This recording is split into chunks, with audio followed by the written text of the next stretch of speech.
Episode 5. Niphad bus stand हे नाशिक जिल्ह्यातील एक महत्त्वाचं वाहतूक केंद्र आहे, जे Maharashtra state road transport corporation म्हणजेच MSRTC द्वारे चालवलं जातं. हे बस स्थानक नाशिक, पुणे, येवला आणि छत्रपती संभाजीनगर यांसारख्या मोठ्या शहरांना जोडणारं एक महत्त्वाचं केंद्र आहे. दररोज इथून शेकडो प्रवासी त्यांच्या स्वप्नांच्या दिशेनं प्रवास करतात. निफाडहून नाशिक, लासलगाव, पिंपळगाव आणि सिन्नर या मार्गांवर नियमित बस सेवा उपलब्ध आहे, ज्यामुळे गावागावांमधील संपर्क कायम राहतो.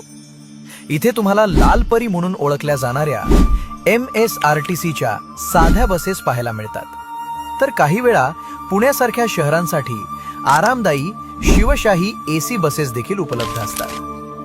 ग्रामीण भागातील लोकांसाठी हे बस स्थानक म्हणजे एक लाईफलाईन आहे. शाळा, नोकरी, बाजार आणि दवाखान्यासाठी जाण्याचा मुख्य मार्ग. आणि प्रवासात जर थोडी भूक लागलीच तर इथल्या चिवडा आणि बुंदीच्या लाडूंना तर कुणीही नाही म्हणू शकत नाही. निफाड बस स्टँड फक्त एक ठिकाण नाही, तर हजारो कहाण्यांची सुरुवात आहे. अशाच आपल्या निफाडच्या खास गोष्टींसाठी फॉलो करायला विसरू नका.